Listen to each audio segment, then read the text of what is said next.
नमस्कार विद्यार्थी मित्रांनो, आज आपण एक नवीन व्हिडिओ बघणार आहोत. तर तो व्हिडिओ आहे ऑक्सिडेशन रिएक्शन. आता आपण मागच्या व्हिडिओमध्ये बघितलं की ऑक्सिडेशन रिएक्शन काय असते. ऑक्सिडेशन रिएक्शन मध्ये रिएक्टर ऑक्सिजन बरोबर कंबाईन होतो किंवा रिएक्टर मध्ये हायड्रोजन रिमूव्ह होतो, त्याला ऑक्सिडेशन रिएक्शन असे म्हटलं जातं. ऑक्सिडेशन रिएक्शन मध्ये ऑक्सिडंट इम्पॉर्टंट, काय इम्पॉर्टंट आहे ऑक्सिडंट. म्हणजे ऑक्सिडेशन रिएक्शन का ऑक्सिडंट इम्पॉर्टंट आहे.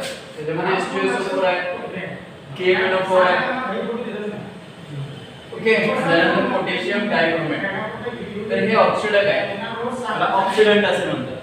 हे काय करतात, नेसेंट ऑक्सिजन अवेलेबल करतात. नेसेंट ऑक्सिजन काय करतात, अवेलेबल करून देतात. त्यामुळे ही रिएक्शन कशी होते, फास्ट होते. हे नेसेंट रिएक्शन, नेसेंट ऑक्सिजन तयार झाल्यामुळे रिएक्शन कशी होते, फास्ट होते. म्हणजे यांचा वापर करून ऑक्सिडेशन रिएक्शन केली जाते. या गोष्टींचा वापर करून ऑक्सिडेशन रिएक्शन वापरले जाते. नेसेंट रिएक्शन, नेसेंट ऑक्सिजन अशा प्रकारे लिहिले जाते. We have seen now potassium permanganate is a chemical oxidant. We have seen now potassium permanganate is a chemical oxidant. म्हणजे पोटॅशियम परमॅंगनेट जो आहे तो केमिकल ऑक्सिडंट आहे. केमिकल म्हणजे रासायनिक ऑक्सिडंट आहे. केमिकल ऑक्सिडंट म्हणजे काय, पोटॅशियम परमॅंगनेट हा केमिकल ऑक्सिडंट म्हणजे रासायनिक काय ऑक्सिडंट आहे. असा प्रश्न त्यांनी पहिला सांगितला. आता बघा, this is a potassium permanganate. 2 molecule of potassium permanganate, 10 molecule of iron sulfate, 8 molecule of sulfuric acid, 2 molecule of manganese sulfate, 5 molecule of ferrous sulfate and 8 molecule of water. 8 molecule of water. तर याच्यामध्ये आपल्याला असं दिसतं की बाबा सगळीकडे oxygen आहे. सगळीकडे काय आहे, ऑक्सिजन आहे. ही रिएक्शन आपण रिव्हिजनला डीप मध्ये पाहणार आहोत. त्याच्यावर प्रश्न येत नाही, त्याच्यावर कोणताही प्रश्न विचारलेला नाही अजूनपर्यंत आणि येणार पण नाही. ठीक आहे. तर फक्त हे रिएक्शन फक्त बघून ठेवायचे. आपल्याला काय करायचे, हे रिएक्शन फक्त बघून ठेवायचे. तर पोटॅशियम परमॅंगनेट इथे यूज केलेला आहे. फक्त एवढंच बघायचं आहे की पोटॅशियम परमॅंगनेट इथे वापरलेला आहे या रिएक्शन मध्ये. फक्त एवढंच, फक्त ही रिएक्शन बघून ठेवा. बाकीचं काय विचारायचं, मॉलिक्यूल फक्त बघून ठेवा आणि एकदा न फक्त ही रिएक्शन लिहिण्याचा प्रयत्न करा. ठीक आहे. याच्यावर प्रश्न नाहीये. ठीक आहे. तर पोटॅशियम परमॅंगनेट सामान्यपणे generally as a chemical oxidant म्हणून यूज केला जातो. केमिकल ऑक्सिडंट म्हणून काय केला जातो, यूज केला जातो. Which compound oxidized by KMnO4 in presence of acid. तर which compound oxidized by KMnO4 in presence of acid. तर याच्यामध्ये कोणते कंपाऊंड काय सांगितलेलं आहे की ऑक्सिडेशन रिएक्शन याच्यामध्ये होत आहे presence of KMnO4 and presence of acid. तर याच्यामध्ये कोणते कंपाऊंड आहेत, याच्यामध्ये कोणते संयुग आहेत ज्याचं ऑक्सिडेशन होत आहे प्रेझेन्स ऑफ ऍसिड. बघा इथं आपल्याला ऍसिड दिसतो, हा प्रेझेन्स ऑफ ऍसिड झाला आणि हा तुमचा KMnO4 झाला. मग बाकीचे जे स्टुडंट राहिले ते त्यांचं ऑक्सिडेशन होणार आहे. यांचं ऑक्सिडेशन होणार आहे ferrous sulphate, magnesium sulphate, ferrous sulphate आणि वॉटरचं काय होऊ शकणार नाही कारण पाणी आहे, ते द्रावण आहे. ठीक आहे. कारण ते पाण्यातलं द्रावण तयार झालेलं आहे. याचं ऑक्सिडेशन होईल, याचं ऑक्सिडेशन होईल, त्याचं ऑक्सिडेशन होईल. म्हणजे या सर्व गोष्टींचा काय होईल त्याच्यामध्ये बाळांनो, ऑक्सिडेशन होईल. Here ferrous sulphate is transfer into Fe2SO4 म्हणजे FeSO4 चा इथे रूपांतर या 10 FeSO4 चं रूपांतर याच्यामध्ये झालेलं आहे. म्हणजे काय झालं, इथे ऑक्सिडेशन रिएक्शन झाली. हा Fe10 मॉलिक्यूलचं रूपांतर 5 मॉलिक्यूल ऑफ फेरस सल्फेट मध्ये झालेलं आहे. म्हणजे कन्व्हर्जन झाले. कशामुळे झालंय कन्व्हर्जन, ऑक्सिडेशन रिएक्शन मुळे.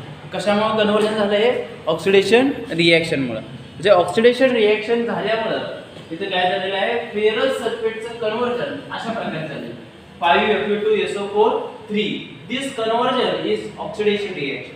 तर या कन्व्हर्जनलाच काय म्हणतात, ऑक्सिडेशन रिएक्शन. या कन्व्हर्जनलाच काय म्हणतात, ऑक्सिडेशन रिएक्शन.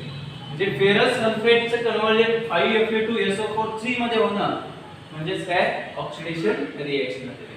म्हटल्यावर बघा इथे कसं होतं बघा, 2FeSO4 चं कन्व्हर्जन कशामध्ये झालंय, Fe2SO4 Fe2SO4 मध्ये झालेलं आहे. म्हणजे या Fe2SO4 चं कन्व्हर्जन Fe2SO4 मध्ये झालेलं आहे. म्हणजे इथे या 2FeSO4 चं पण ऑक्सिडेशन इथे घडलेलं आहे. म्हणजे 2FeSO4 चं पण ऑक्सिडेशन इथे घडलेलं आहे. फक्त एवढंच बघा की याच्यामध्ये ऑक्सिडेशन फक्त होत आहे. याच्यामध्ये काय होत आहे? ऑक्सिडेशन रिएक्शन याच्यामध्ये फक्त होत आहे, एवढंच बघायचं आपल्याला. ओके, म्हणजे हे जे तयार झालंय FeSO4 पासून SO4 चे 3 आणि Fe2 चे 2 अशा प्रकारे तयार झालेले आहे. ओके, तर आयनिक रिएक्शन म्हणजे काय? आयनिक अभिक्रिया याची किती होणार आहे की Fe न 2 इलेक्ट्रॉन लूज केले. Fe न 2 इलेक्ट्रॉन लूज केले म्हणजे आयन न 2 इलेक्ट्रॉन गमावले, म्हणजे म्हणून काय 2 प्लस चार्ज झालं. SO4 न 2 इलेक्ट्रॉन घेतले म्हणून 2 मायनस चार्ज झालं. आणि अशा प्रकारे पुढे जाऊन तो चार्ज वाढतो बघा. या Fe वरचा चार्ज वाढतो. इथं 2 प्लस आहे, इथं 3 प्लस झाला, बाकीचं आहे तसं होणार. इथं चार्ज आहे तसं, पण इथे Fe वरचा जो चार्ज आहे 2 प्लस होतं, इथे 3 प्लस झालेला आहे. इथं 2 प्लस होतं तर 3 प्लस झालं, बाकीचं आहे तसं इथे तुम्हाला दिसतं. SO4 3 आहे, दोन्ही SO4 3. SO4 3 आहे म्हणून किती येतं? SO4 3 असल्यामुळे SO4 3 अशा प्रकारे पुढे येतं. म्हणजे इथं 3 दाखवण्यासाठी SO4 असं दाखवलं. म्हणजे SO4 हे 3 आहे, म्हणजे 3 SO4 आहेत. त्याच्यावरचा 2 मायनस हा चार्ज इथं आलेला आहे. इथं 2 मायनस आहे, पण हा 2 मायनसचा चार्ज किती होतो? 2 प्लसचा चार्ज किती होतो? 3 प्लस. म्हणजे 1 न चार्ज वाढलेला आहे. आयनिक रिएक्शन मध्ये 1 न चार्ज काय होतं? तिथं वाढलेला आपल्याला दिसतो. म्हणजे पहिला 2 प्लस होतं Fe वर, Fe म्हणजे आयन, याच्यावर 2 प्लस होतं, आता नंतर 3 प्लस आहे. म्हणजे चार्ज एकानं वाढलेला आहे. चार्ज काय झालेला आहे? एकानं वाढलेला आहे. The net change taking place above conversion is shown in net reaction. म्हणजे the net change taking place above conversation म्हणजेच काय? पूर्ण काय होतं की याच्यामध्ये बदल घडून आलेला आहे. या FeSO4 मध्ये बघा त्याचं पूर्णपणे बदल घडून आलेला आहे.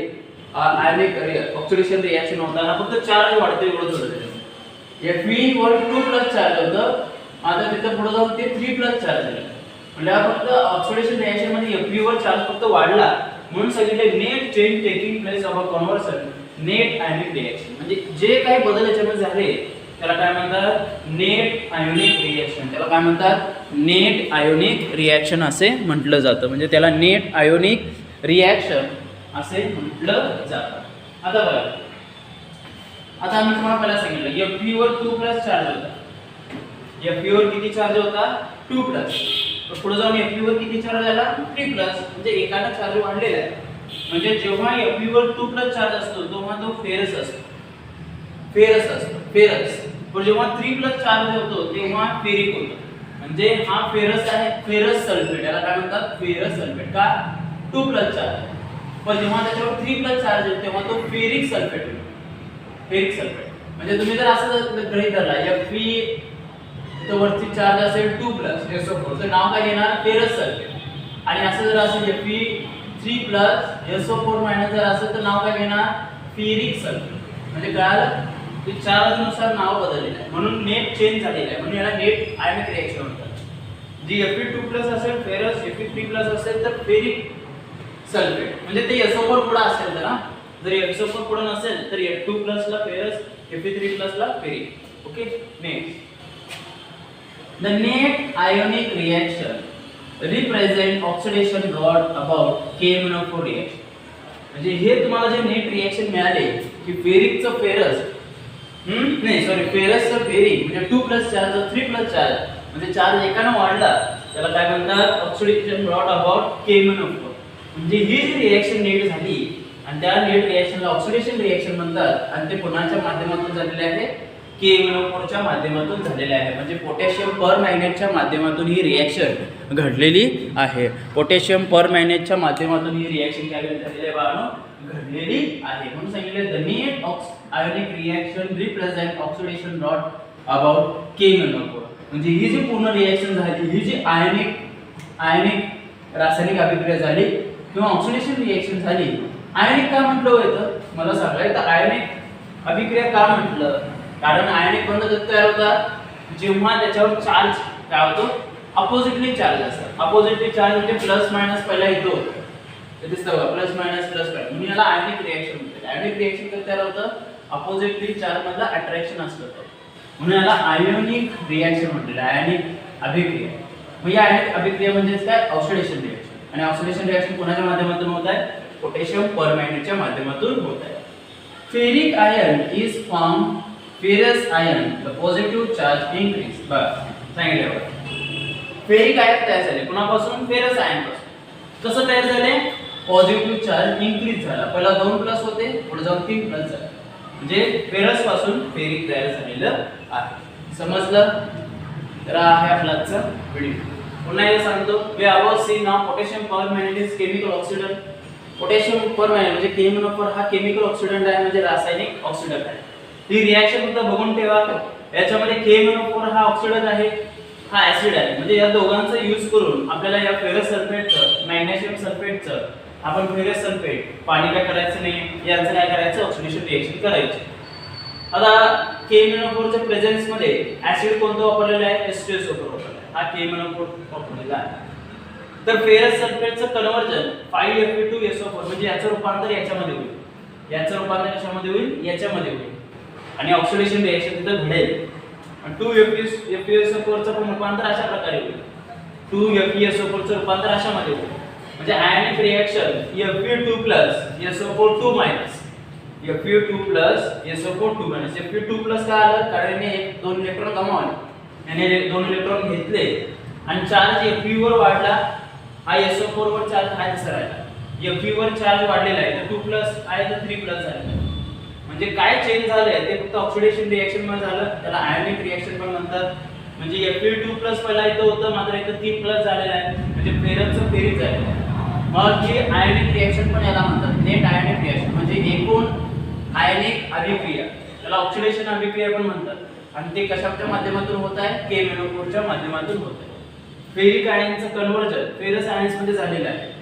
म्हणजे सॉरी, फेरस पासून फेरिक तयार झालेलं आहे. म्हटल्यावर 2+ चार्जचं 3+ चार्ज झालेला आहे. 2+ चार्जचं किती चार्ज झालेला आहे, 3+ चार्ज झालेला आहे. तर याच्यामध्ये फक्त रिॲक्शन बघून ठेवा, परीक्षेला या रिॲक्शनवर कोणताही प्रश्न असणार आहे. फक्त एवढं विचारतात तुम्हाला की चार्ज कसा वाढला, एवढंच विचारतात. बाकीचं काय घाबरण्याचं कारण नाही, मोठं दिसतं तर सोपं आहे. तर हा बघा व्हिडिओ, काय शंका असेल तर नक्कीच विचारा. Okay, thank you.